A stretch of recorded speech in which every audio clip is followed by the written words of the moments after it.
Welcome back to day 1 of my first delivery job. അങ്ങനെ നീണ്ട കുറച്ച് ദിവസങ്ങൾക്ക് ശേഷം ഞാൻ രാവിലെ 7 മണിക്ക് എണ്ണീറ്റ് കുളിച്ച് റെഡിയായി നേരെ കൊറിയർ ഓഫീസിൽ പോയി. രാവിലെ തന്നെ മേക്കപ്പ് ഒന്നും ഇടാൻ വയ്യാത്തതുകൊണ്ട് മാസ്ക് വെച്ചിട്ടാണ് പോയത്. ഫസ്റ്റ് ഡേ ആയതുകൊണ്ട് ഇന്നൊരു 10-12 പ്രോഡക്ട്സ് എടുത്തിട്ടുണ്ടായിരുന്നുള്ളേ. പിന്നെ രാവിലത്തെ ഉച്ചത്തെ ഫുഡ് ഒരുമിച്ച് കഴിച്ച് ഡെലിവറി കൊടുക്കാനുള്ളവരെയൊക്കെ വിളിച്ച് അഡ്രസ്സൊക്കെ തിരക്കിയിട്ട് ഒരു 2 മണിയൊക്കെ ആയപ്പോൾ ഇറങ്ങി. ഫസ്റ്റ് ടൈം ആയതുകൊണ്ട് 1 വീക്കിലത്തേക്ക് അമ്മ എൻ്റെ ഒപ്പം ഉണ്ട്. ഈ ഒരു വീക്ക് അമ്മയാണ് എൻ്റെ പേഴ്സണൽ ഡ്രൈവർ. എന്തായാലും ഫസ്റ്റ് ഓർഡർ തന്നെ നല്ല പണിയായി പോയി. ആളുടെ വീടിന്റെ ഫ്രണ്ടിൽ വന്നിട്ട് ഞാൻ ആളോട് തന്നെ വഴി ചോദിക്കുക. പിന്നെ ഇന്നാകെ കുറച്ച് പ്രോഡക്ട്സ് ഉള്ളത് കൊണ്ട് മാത്രം വേഗം തീർന്നു കേട്ടോ. എന്തായാലും കുഴപ്പമില്ലായിരുന്നു. ഇന്നൊരു 4 മണിക്ക് മുന്നേ തീർന്നു.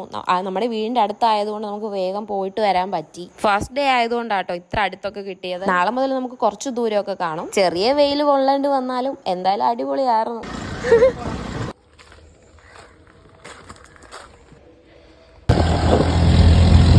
കഴിഞ്ഞു ഇന്നത്തെ കഴിഞ്ഞു. എത്രണ്ണം കൊടുത്തമ്മ? 12. എങ്ങനെ ഉണ്ടായിരുന്നു എക്സ്പീരിയൻസ്? കുഴപ്പമില്ലേ, സൂപ്പർ.